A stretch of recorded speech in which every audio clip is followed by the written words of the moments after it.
live? There we Are go. we live? Okay. Yes. So, well, thank you all for coming. It's been a great honor to be in Livingston County and be invited to such a great group. And I want to say hello to everybody at home. This is my first live event where I also have an audience.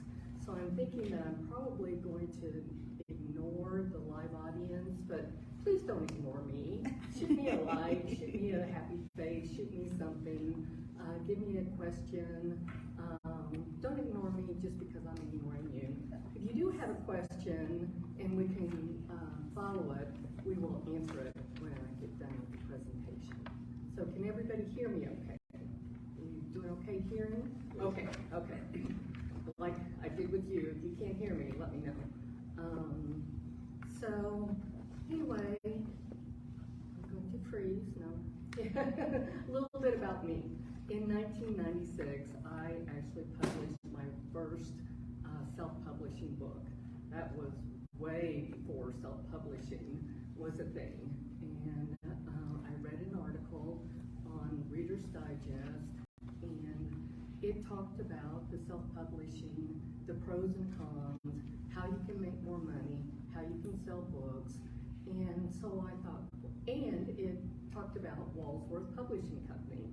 And at the time, I was working at the police station, and Walsworth Publishing was right around the corner from me.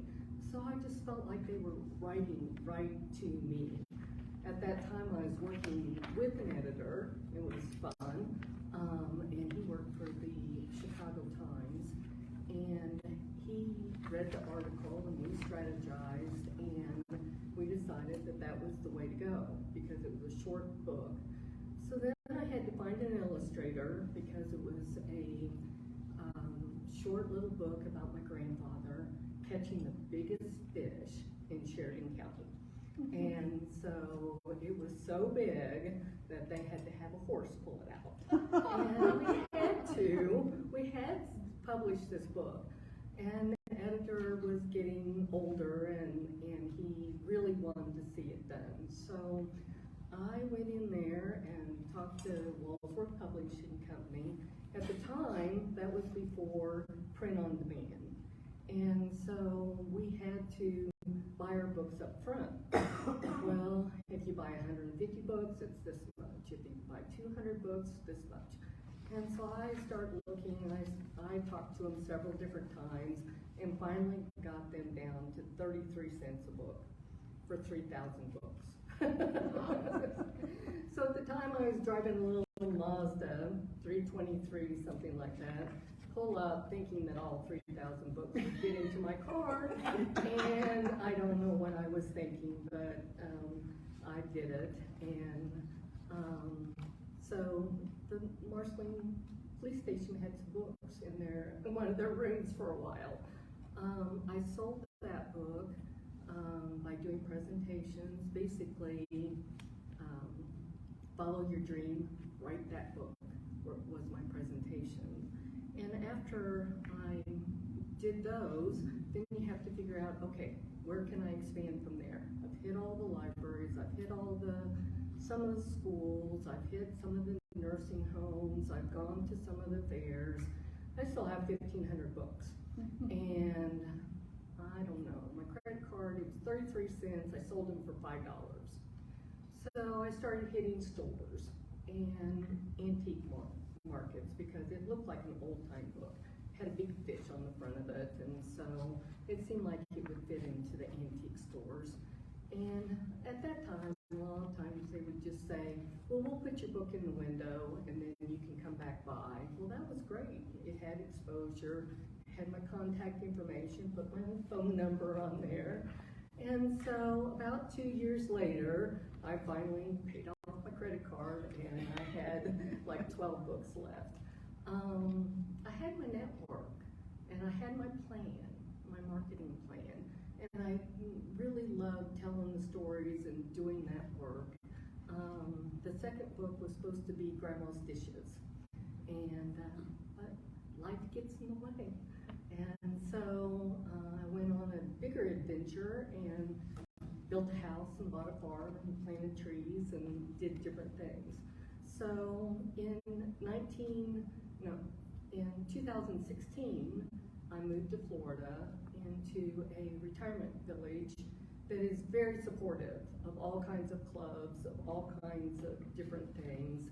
And they had a writer's group.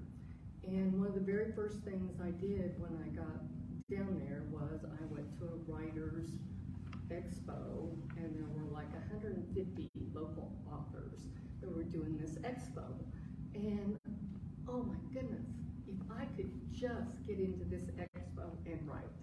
So I went to my first writers club, and they're an editing group. We edit each other's things. Come on in. Welcome. And so that leads me to the goals. The goal of writing books in the villages in 2016 is totally different than the goal that I had of I've got to sell these books and pay off my credit card.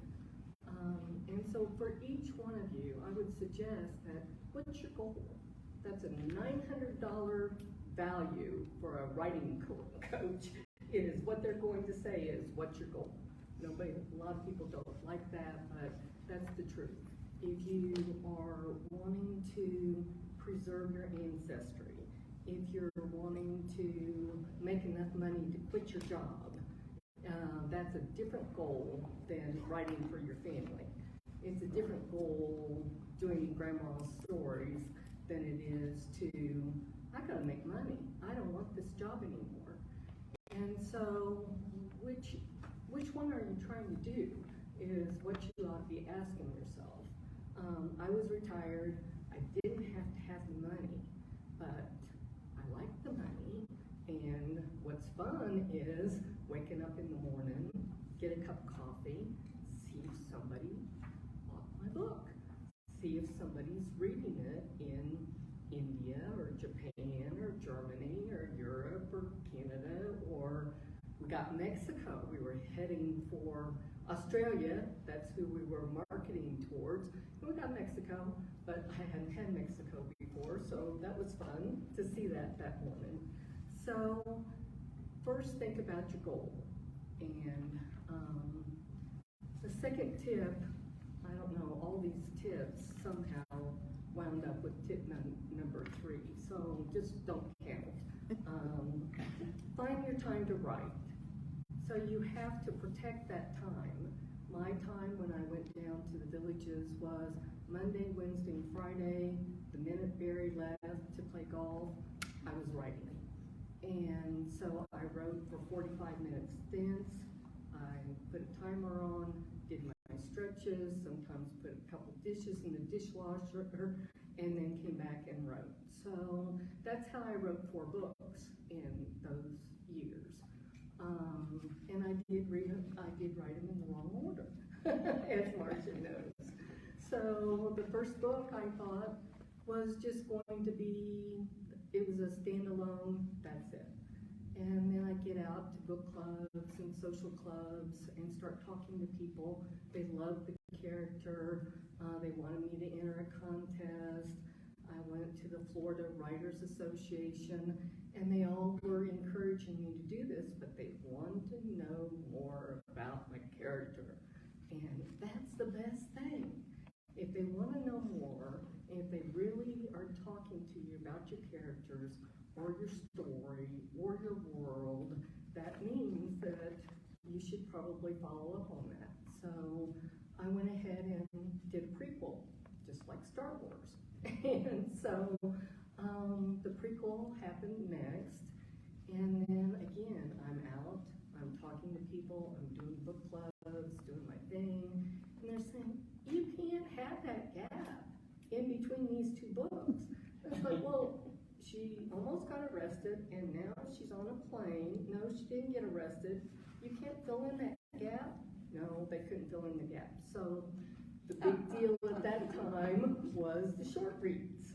And I read an article again about the hot market that short reads were in. And a short read is basically anything that you could read in less than an hour. And so a lot of times authors will use those as a reader magnet, trying to get you into their series. And it just happened to come at the end of book number 1. So I have a full size, then this short one, then the first in the series, and then finally the last in the series. So you're almost finished with your book. It's almost there. You can see the end. You're down to chapter 33. And guess what? You can't make it. Things go dead. Doesn't happen to everybody, but it can happen, and it's very common for that to happen. And so you have to kind of just let it lay for a little bit and work on your marketing plan. And carve out your time to do that. One of the things I want to tell you about the book marketing right now is, and if you'll look at your little graphic, this number 1 right here. This is K-Lytics. I don't know whether you can read that or not, but it's K-Lytics. And when this was taken, 2022, 39% of the books on the market right now are indie authors. And indie authors is just another word for self-published authors. And they call it, because the minute that you're an independent author and you self-publish, you're also an indie publisher. And so you're wearing 2 hats. You're a publisher and you're also an author. The other interesting thing here is that 8% of that pie is Amazon publishing companies. And so what that means is 47% of the market is now in the self-publishing world, basically. And they do have editors, they do have other things, but if you wanted to go with either the top 5 publishers or an Amazon publisher, you might want to choose Amazon. Most of the writers that I talk to, 80% of their sales come through Amazon. When I ask people if they buy on Amazon, even retired people, they're buying on Amazon. They're reading ebooks.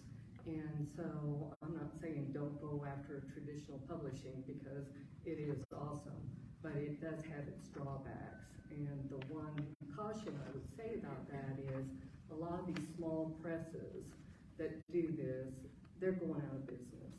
And because they just can't compete and they can't get the, a lot of them will publish your book, but then you've got to do all the marketing yourself anyway. I mean, I hear that story over and over again. You've got to do your own marketing. And so that's one of the choices you have to make when your manuscript is almost done. And then the other thing to think about is the number 2 slide. And what that is a writer's group that I belong to, and it's on Facebook. And one of the myths I hear all the time is indie publishers, indie authors, they can't make any money. You just can't make any money. It's like winning the lottery to be able to make this money. And it's just not true. In this group, I don't know how many people are there, but 1,400 people answered this survey. 710, we're starting at the bottom, made less than $1,000 a year. Yes. Then 287 made between 10,000 and 10K.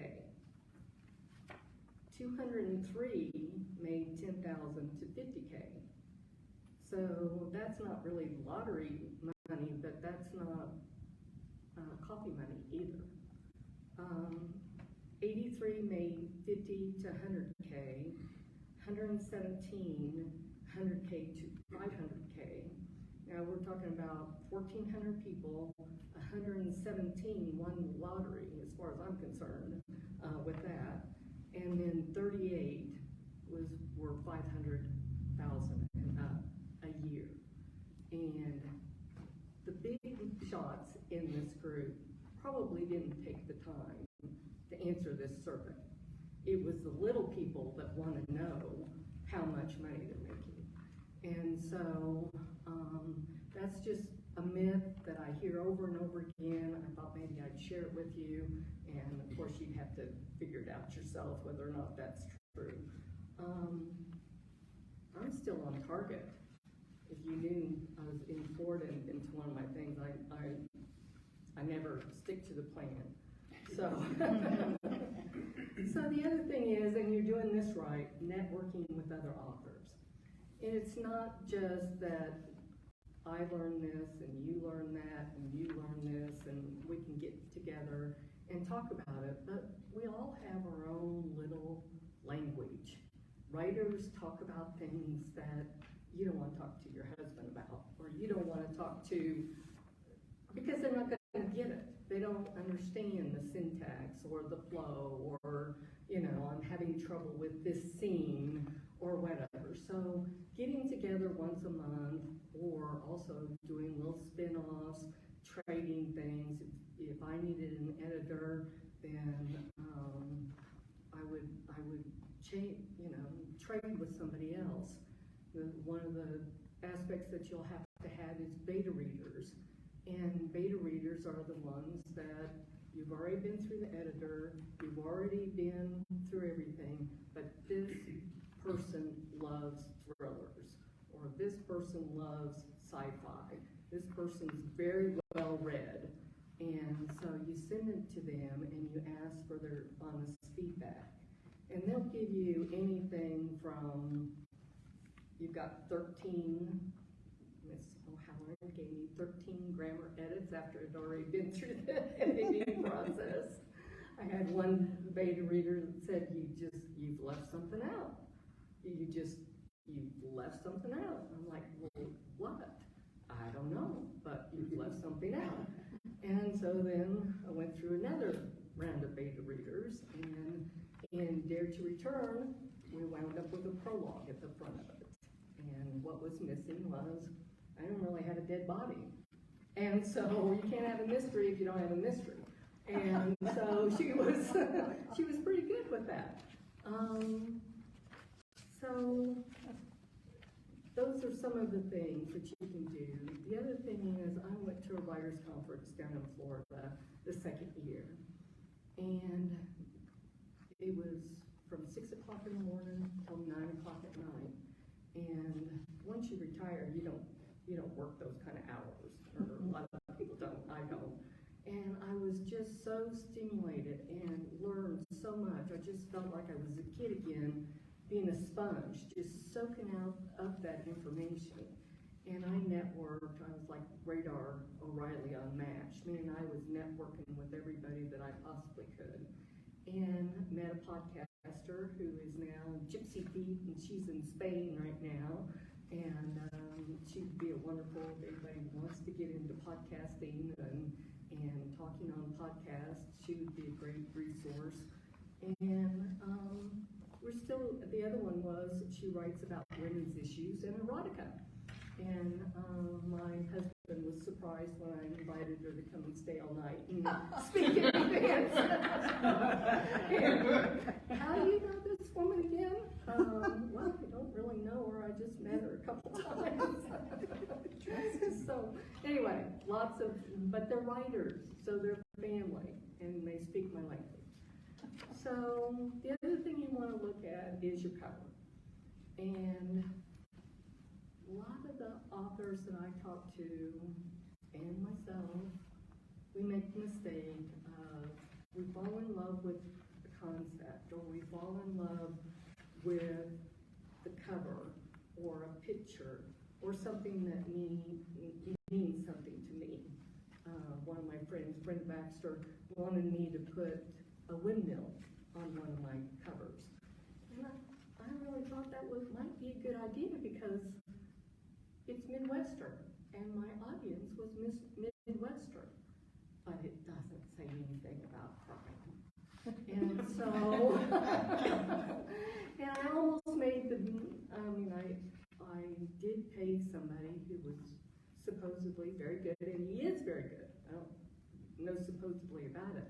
But he had to work with an author that didn't know what she was doing, and so it didn't go as well as I could. The first one is a road, the second one is a plane, the third one is a purple barn.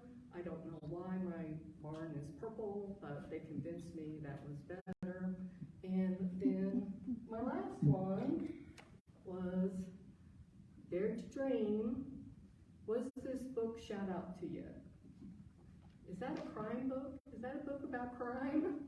Is that a thriller or mystery? Looks like a self-help book. Exactly.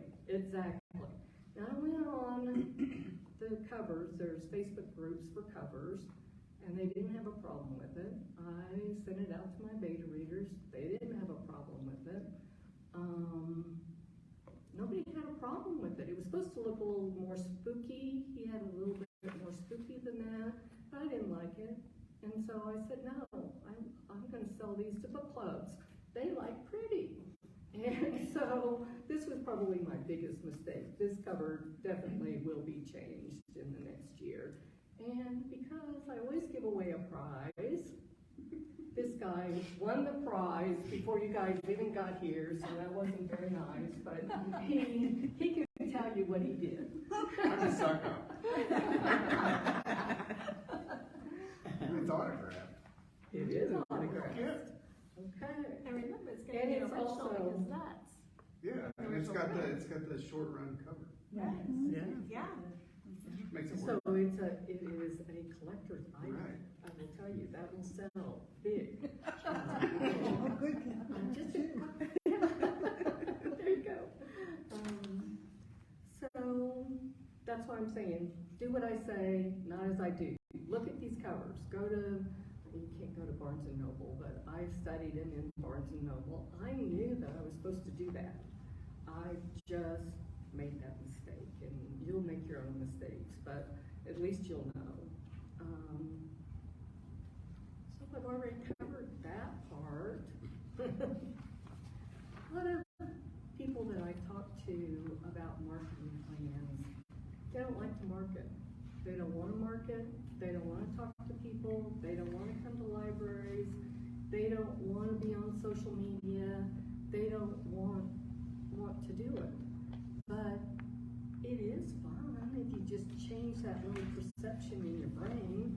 And some of the things that you can do to help yourself is, if you'll look at this little picture, number 3. Now, this has been made by BookBrush, and it's another software program. The other big one is Canva, and I think that's probably what you use, isn't it, Kirsten, is Canva? Yep. BookBrush, though, it is specifically designed for authors, where Canva is more of a, it's a software site to run ads on or make visuals with. But this is specific to authors. And what the goal for me is that I would have the Twitter and the Facebook images for every single holiday. So Easter, Thanksgiving, Christmas, and Halloween, obviously. And then also to have them for the seasons.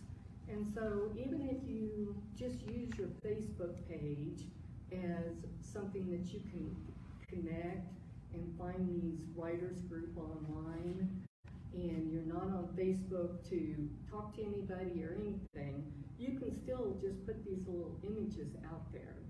And that helps you a lot. If you don't have anything to say, you put an image out there. The other really easy marketing plan that I did with my first book too is to have it in a storefront. But you want to make sure it's a storefront that makes sense. One of the resources that we have in the villages is a used bookstore. And I have sold several books out of a used bookstore. But my my books are $10, and the books in the bookstore are all $4 or $5.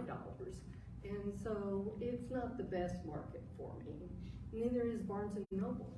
Barnes & Noble is a great thing for me to have my book in Barnes & Noble, to have photo shoots in Barnes & Noble, to talk about in Barnes & Noble and tell people that it's in Barnes & Noble.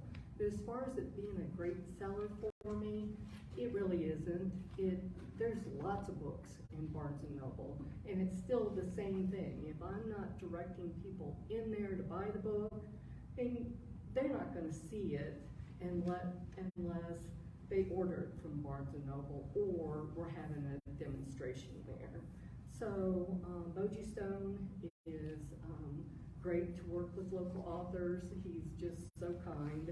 That's not a great image. I'm not going to tell you that you should take the picture of the dog there at the bottom, but I like the dog, and so I took a picture and put that on Facebook. I don't know. It was just kind of fun for me. The other thing is you need to do what you love. So I found out early that I love to go to the Author Expo in the Villages. And then I did an event, and I sold out. I mean, we sold out of all the books. The goal was met. But guess what? I didn't get to go to the expo. And so I don't do a lot of those. I'm good at them. I have all the marketing. I have this really cool, they call them banners. I have all the pictures. I tell all my friends, and I like to talk to people. And so I'm pretty good at it. But I feel like I'm kind of stingy to myself when I do it. That someday I may just be unhappy because because I'm not doing what I really truly love, which is just going to these fairs and having a good time. So if it's a full day event, I usually pass. A lot of times the booths are pretty expensive. They can be up to $100. If you're doing the sci-fi, fantasy, Comic-Con booths, they can run $1,000. But I understand people do very well at them. If you like that, then do that. If you don't, do something else. There's all kinds of marketing out there. And if you have 6 or 7 people meeting once a month and talking about things, you'll find events that you can go to. What you need for your marketing is, I've got a whole list, and it's really not true, but I'll read it off because I wrote it down. You need a photo, a bio, a short description, a longer synopsis of your book, ad copy for your book description, and back cover descriptions. But what you really need is 4 things. So just pick up a book and think about the things that you would need. You need that photo of yourself, and it's better if it's a professional person that does that, because you want to put that on your author page in Amazon. You need your bio. You need a bio that connects you to your book. So mine was easy. I worked in law enforcement. I was a probation parole officer. I dealt with crime, and so my experience led to my book. But if you're a biochemist and you're writing about serial killers, you may not want to put that you were a biochemist because it doesn't have anything to do with it. Now, that's a bad example. It's actually a true example. I don't know what you would put in your bio to think that maybe she loved true crime. I don't know, but at like 78, after writing historical fiction for like 10 years, she decided she'd write about serial killers. And so anyway, she was pretty successful at it. And but I would suggest that you try to put that in your bio, what it is, what ties you to your book, to make you more authentic. The other thing about, so what you really need is you need your photo, you need your bio, You need a short description that goes on Amazon. And I don't know how many books I've read about how to write your description on Amazon or on whatever platform you're going to be. If you have a traditionally published book, they still will want you to write that. They may not take it, and they may not want you to, but it would be a good idea for you to do it, even if they don't ask for it. And then the back cover. And some people like to put their pictures on the back cover. Some people don't, and I would just say do whatever you want to on that. So this is kind of a hard concept to get a hold of, but I'm going to go ahead and throw it out there because that's what the coaches tell me, that do your promos in threes. And the reason why that is, when Kirsten asked me to do this and we settled on this date, what I did was I booked a free book and a promotion on Amazon. Then I'm going to do this, and then when I get back in Florida in a few days, I have another author event. And so what happens is that the algorithm picks up the fact that you're a consistent sale instead of a spike. They, a lot of times people will launch their book and they have a party and they tell everybody about it and they sell a bunch of books and then they just forget about it and it flatlines. If you can think about doing it in threes, then it just gets your mind working instead of, well, I did this one this month and I don't need to do any more. And if you can think of threes, then think of three more and then three more and put them in those little clusters. Once you get into marketing, you will find them. You just have to look for them, basically. Writing your book is your best marketing plan. Writing the next one. So the minute that you get done, or if you're on chapter 39 and you can't think of where your story's going to end or whatever, start outlining or making notes about that next book, because it's all about the next book and the next launch, because you'll develop your people that love your book. They buy your first one. It's so much easier to get them to buy your second one than it is to cold call and find somebody brand new. So that's what they say is write, read, promote. And yes, you have to do all of them if you want to be an author. You don't have to do any of them if you just want to preserve your stories for your grandchildren, even though you're missing out on a lot of fun. So I'm on down to Amazon ads. And that is something that advertising, you can think about the advertising. Used to be that you put an ad in the newspaper, or you would put an ad wherever, a billboard, but you never knew whether or not that ad actually led to sales. Now, if you were in store in Chillicothe, they might come in and say, I saw your ad, or I saw your billboard, or whatever. But a lot of the advertising, you don't know whether it pays off or not. And that's one of the reasons why I settled on Amazon ads.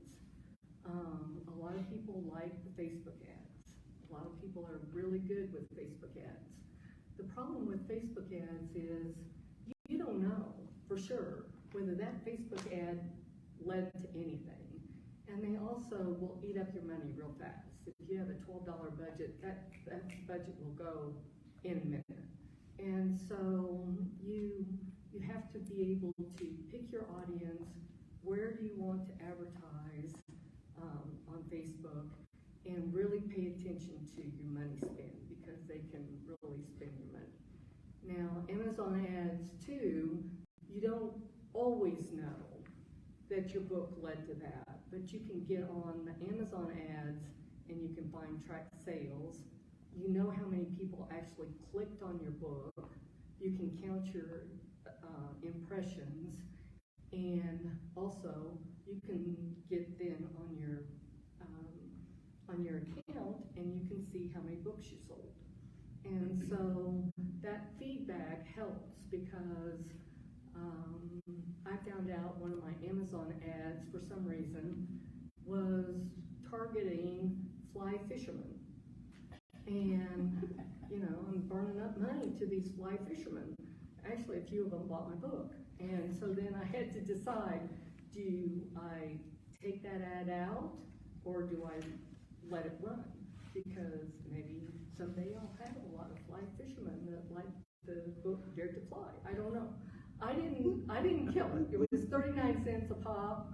It wasn't a good ratio. You're trying to get 20% ad copy to spend, but I let it ride for a bit. I didn't kill it but if it was a Facebook ad, you'd have no idea that you're actually getting fly fishermen. So Brian Cohen is the one I follow. The other one is Mark Dawson. Mark Dawson is in the UK, and he's actually, I think, the really head guru of the Amazon ads. A lot of the people that work or follow him, they do very well. Brian Cohen is having his free ad school. It starts next week. I believe it starts on October the 11th. All you have to do is Google Brian, B-R-Y-A-N. It's on your other sheet, and sign up for his newsletter, and you'll get almost daily stuff from them. But it's not just about the ads. They talk about the keywords. They talk about the fact that your cover, your keywords, and your genre or your categories, they all should work together. My cover says self-help, my category says crime, and my keywords aren't really on target either. But they teach you how to fix that, and they teach you don't try to fix it all at once, unless you just want to start all over again. And there's that too. So it's 5 days. He says it's an hour a day. Well, it's an hour a day, and then they have a live feed in the afternoon. You can ask all kinds of questions. Then he gives you homework, and it's more like 15 hours in 5 days instead of just 5 days. But you can do as much as you want. But the main thing is you would be wanting to, if you sign up for it, look for those things that are the categories, the keywords, the cover, because you're not quite ready to run ads yet. I don't think anybody's quite ready to run ads yet in this room. So we're getting into the authors helping authors. Do you think we have time to do that? 10 minutes? Mm-hmm. How many of you brought your phones and can look up a book on Amazon by any chance? Sure. I've already looked yours up, because I'm a suck up. I've done that. You can do that. Jim, can you get with, I wonder whether Brenda could come over with Jim, since I think you're the only one that needs help, maybe? Everybody else can do that, you think? And I'm gonna try to follow my notes.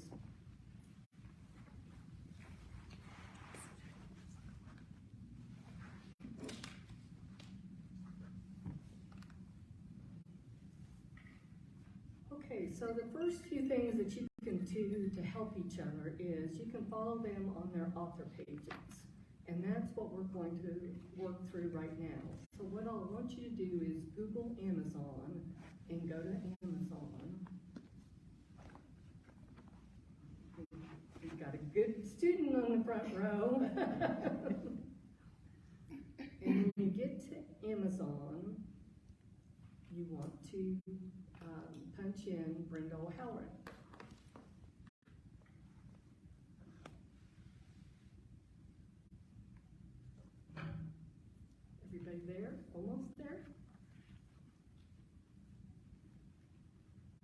Did you find Brenda O'Halloran's book? It's still loading. It's still loading. Yeah, we may have that problem. Punched in my name. Did you get other books besides yours to begin with? I got Kristen Luton's Livingston County book. That was the top of mine. That's the same. Was as- Kristen's, that's it? Yeah. Yeah. My name's just listed first in the book, but we're both authors. So we're looking at the book Images of America, Livingston County. That's the one we want to look at. And you see that little red heart? Do you still have a little red heart? No? And I earned 23 points. What's that about? Yeah. That is very exciting. They're pretty important to get 23 points. Anyway, if you see a little heart there, if you push that heart, what that means is it will put that in, if you have an Amazon list, it will put that in. Amazon counts that as an interact. When I just pushed the red heart, it said removed from wish list. Well, it's probably because it's your book. Now it just says I'm saved to wish list. I re-pushed it. Okay. I'm logged in though. I got it, okay. Did Yeah, you? it did. Mm-hmm. It did. Look at that. That's pretty fun. We have a shortcut now. What is that? It's fun, and it's also fun for the author, because the author will then know that somebody used the link. And they just showed you. So where's the list? Over my agenda. They only, Oh, Okay, that's why I was, Symbol here. And then you have your list. Oh, your list. Got it. hey, it's next to. it's so cool that you guys are helping each other. That's good. I don't Okay, know about this now, 23 points. I think I'm hearing Kirsten is the author. You see a little face there, and it says follow. Oh, I didn't see that. Now say that again. What did Do you see Kirsten's face? Oh, yeah, and then it says follow, there's And a then follow. follow. I see it. If you click that button, then when Kirsten puts out another book, then you will get an email for that. Do it. You And can follow again- both of them. Yes, Mhm. follow the other one too. Can I follow myself? yes, you can. Apparently I can. So I didn't know that really helps an author if you do that, because Amazon counts everything. And so if you're interacting on her page, looking at her page, you're helping the author do that. So if you scroll down a little bit, and scroll down a little bit, you'll come to items that are related to this book. Those are for you guys to know whether or not your categories, your keyword, and your cover are matching up. If you see books that are like yours, then you're doing a pretty good job.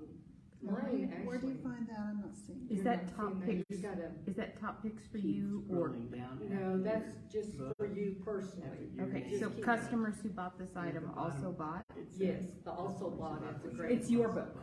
Yeah, No. that's the one that comes up. That The is- self-help one. Yes, the self-help Oh, one. there it is. There it is. So that is why you want to do reviews. One of the things that you can do right now for yourself is establish your author name, whatever pen name you want, and start writing reviews. It not only helps the author, it helps yourself. Because again, Amazon sees that as helpful, and because they know I did a review for their book, they will put me on their page.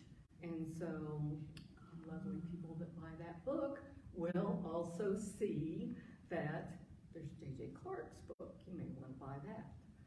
So then you go on down, keep scrolling past the J.J. Clarke awesome book that's really a thriller instead of a self-help, and you will see eventually write a review. And for that, 5 stars. 5 stars is the best. Don't be a good friend and write a review and put a 1 star, because that's kind of a downer. And it does happen. So I would just wanted to walk you through that so that everybody knows how to get to it. There's several different ways Can I to do that. say something? We would enjoy some more reviews because those 5 reviews that we have been on there since the book came out June 12th. They were put in that first week and we've had nothing. And I think to keep your book to the forefront, you need action going Yes. on, right? So Yes. if people will You write. need engagement, yeah. But you've done very well because is the book still for sale? Yeah. On sale, I'm sorry, on Oh, sale. I don't know. I didn't. 7%. Today it was 7% off. Yeah, it still is. So Amazon, you don't get those kind of promotions from Amazon unless you're doing pretty well. Because they reward people, they don't, if you starting to fall into the bottom and you're not getting any interaction or any engagement, then your book won't even come up in alphabetical order. You can't even find it. The other day I was looking for somebody's book and I put in the exact name of their title plus their author name and still didn't come up with it. I knew that they were published by Hallard Press, so I went through Hallard Press to be able to find them. So if you get a group together and there's 7 or so people, you can talk about every time, how can we help you? How can we help each other? And this is one of the key things is the reviews. So I feel good that we got that done. I'm going to talk just a little bit about Chanticleer reviews. Chanticleer reviews I met at the Florida Writers Conference, and they are a group of individuals that their business plan is we want to match up readers with great books. That's their business plan. And so they do reviews. They're similar to Kirkus reviews. That's the big one that the libraries use. That's the one that costs $450. But that business plan is not to help authors match readers. It is a critical review, and those reviews are all about their name and their authenticity. Chanticleer really wants to help you. They'll give you feedback, and they also have wonderful contests. And I entered that contest in the Florida Writers Association, and it is a contest that is actually worldwide. It's an international contest. And so what they do is they blast them out. If you are in the slush pile and you come out of the slush pile and you got on the long list, they put it on their social media, they put it on Twitter, they put it on all their stuff, they put it in their newsletter. Then the long list, when you make it to the short list, they blast it out again. They're based out of Washington. And so I believe that's how I got my Canada readers, how I got my Australian readers, is because I entered one of their contests and did well. And that little picture there is J.J. Clarke made it to the finalists, so I got the semi-finalist and then the finalist. And the finalist got me a blue ribbon, and so I got to hold up a blue ribbon. Never had that before. And it gives me stuff to put on my social media page. So I entered again. And so you want to enter those contests that you think you can win, because I also entered Writer's Guide. I did not enter the Florida Writers Conference contest because they didn't have a category for me. And so, but double down on the things that work and forget the ones that don't work. And so, just wrapping up a little bit here, I want to give you some inspiration, maybe. This last picture is a picture of a woman on this Facebook page that I belong to, and she posted after she made her first $1 million. And what that means is, in 2016, if you look at just the graph, in 2016, when a lot of people were making money by just putting their books on Amazon, because it happened. All they had to do was put it up on Amazon, they were making money. She didn't make much money. She didn't get it going. 2017, you'll see a little spike, you know, and she had started figuring it out, and she's climbing. And then 2019, she really was figuring out that next little tall spike. And then we hit the pandemic years, and you can see the downward spiral that she had. And of course, one of my books I launched the day before Florida shut down, and we were all locked in our homes, and 7 events were canceled. And so my little spike didn't happen like I thought it would. But you can see that she figured it out. She figured out how to do it. She kept climbing. Doesn't mean she didn't have any lows. So when you start to have those lows and your book's not selling, and you think, oh, I'm really having a bad month, and what am I going to do? What do I need to change? This is normal. This is normal for you to have highs and lows. And if you keep going and keep writing, and you market, and you want to, you can make money. A lot of people are. And so that's kind of the end of my presentation. I hope I get invited back. I hope you enjoyed it. And do I have any questions? Yeah, what was her book about? What? What was her book about? What was her book about? You know, the title or anything? Let's see if I can read this. Yeah. I will get back to you on that. I don't really remember. This, of course, I was trying to get my things done. It's been 2 weeks since I read that, but I think she's changed genres several times. But it wasn't like memoir. I think it was maybe fantasy. So, anybody else have any questions? How do you feel, oh, sorry, Go ahead. how do you feel about pen names? I use a pen name. I love pen names. I would say match your pen name to your genre. And so that's why I have J.J.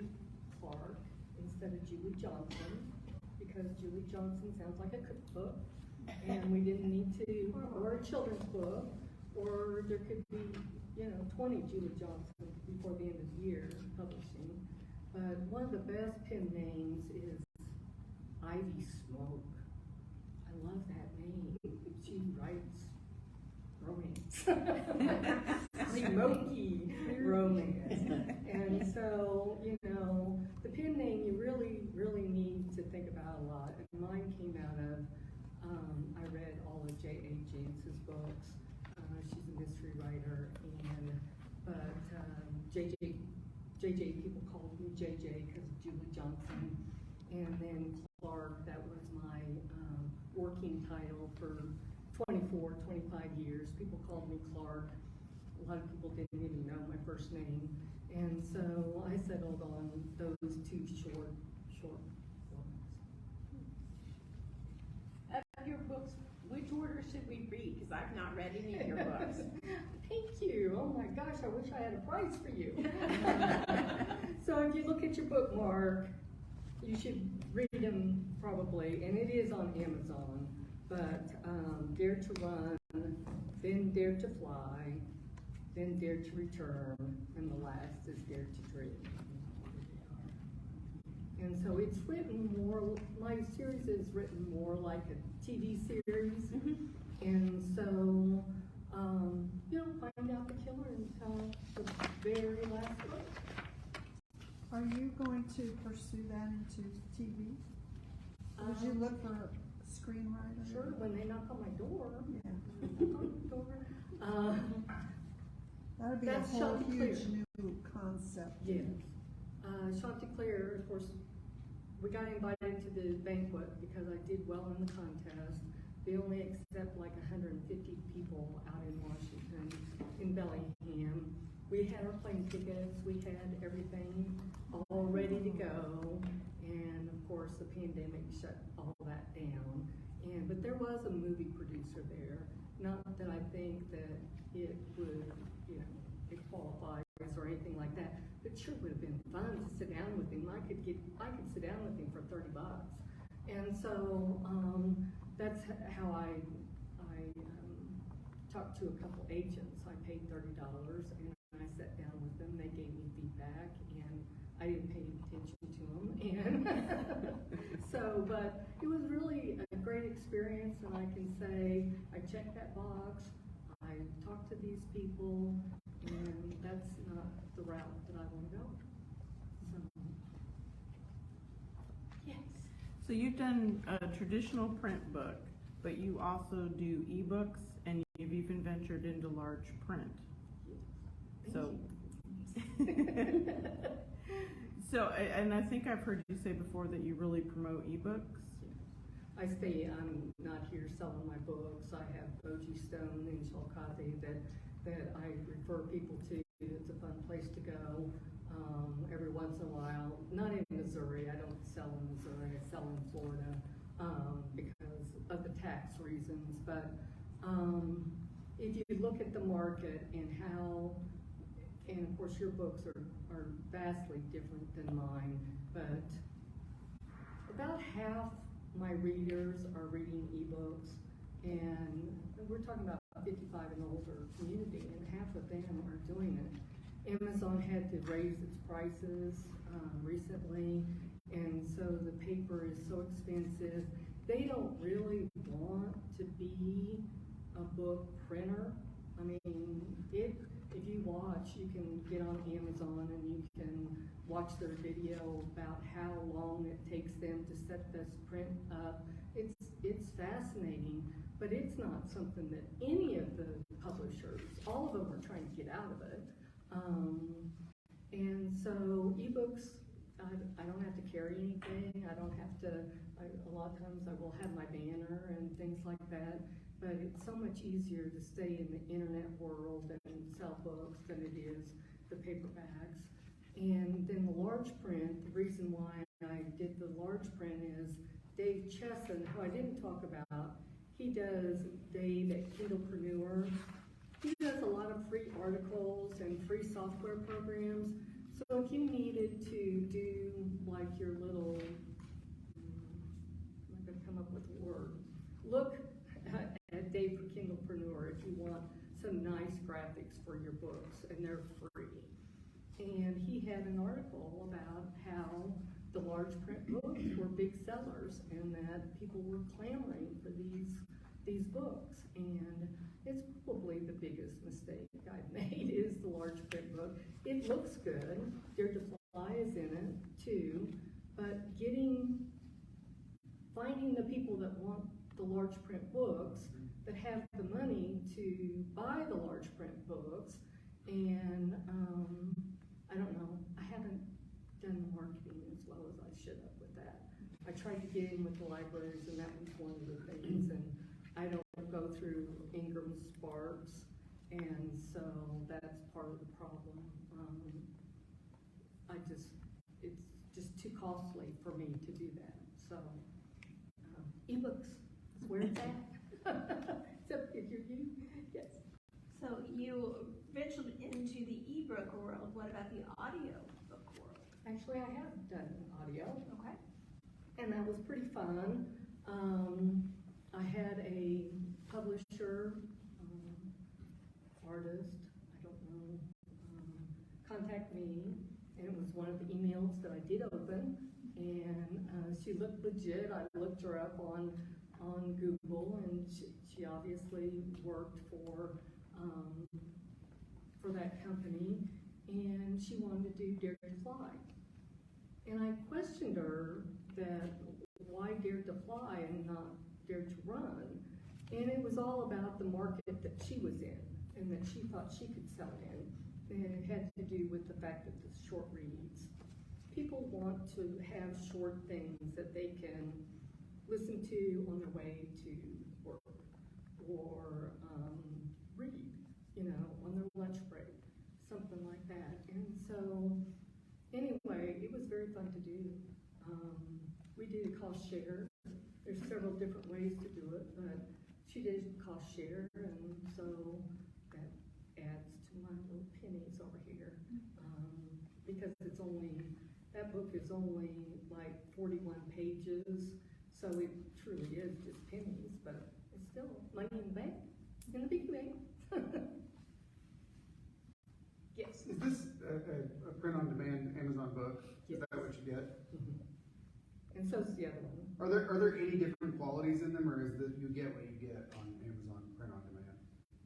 I haven't had any problem with Amazon print on demand. I always get them on time. One of the things that you can look at, when I looked at their book today, you could get it shipped tomorrow. So what that means is they've got them in the warehouse, ready. And so they're doing bigger runs because they're successful enough. And so it's all about that. If somebody ordered one book and they didn't have any other books for 6 months, you might find a quality problem just because they didn't do 200 and they didn't check it that I just didn't know if they had a different style of book, if there was any options available. This is printed by Amazon also, although we went through a company called Arcadia, they contracted out to Amazon for the printing.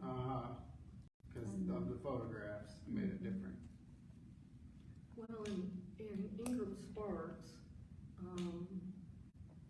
their help department is, this is what I hear anyway, is really hard right now to get anybody to answer your questions. Now, 48-hour books, there's a lot of places that if you're going to just sell books and at events, that they can do it pretty cheaply, and I think you get pretty good support through 48-hour books. There's other places, but I don't have any problem with Amazon. The good thing about Amazon is people far away can order online. I did another book for our church, and we did one for my mother from 48-hour books, but that's all they do is just print them and send them to you. And yes, it's a fast turnaround, and they do a good job. And at the time I used them, they had a great helpline. But then the books are all at your house, and if somebody far away wants them, you have to go to the post office, and you have to go to Walmart and buy postage envelopes and all that kind of stuff. You get more return, probably, on your money than you would with royalties. But are the royalties with ebooks about equivalent to the printed books? They are, because of the price of the book is going up, and there is a delivery charge, and they give you 70% on your ebooks. Well, it depends on what you pick, so you have to do your own research, but about 70%. Traditional publishers, I don't know what that is now. When I did it clear back in 1996, if you got 5 to 7 cents a book, it was amazing. And so that was the reason why I went ahead. I had, profit of $4.75 and an investment of 33 cents. That was a good deal. You don't have those kind of markups now. But anyway, that's it. I think we're supposed to be out of the library by now. I'll say goodbye. Do I have any questions, or did I get any likes, or? You got some likes. No questions online though. Okay. I hope you'll have me back.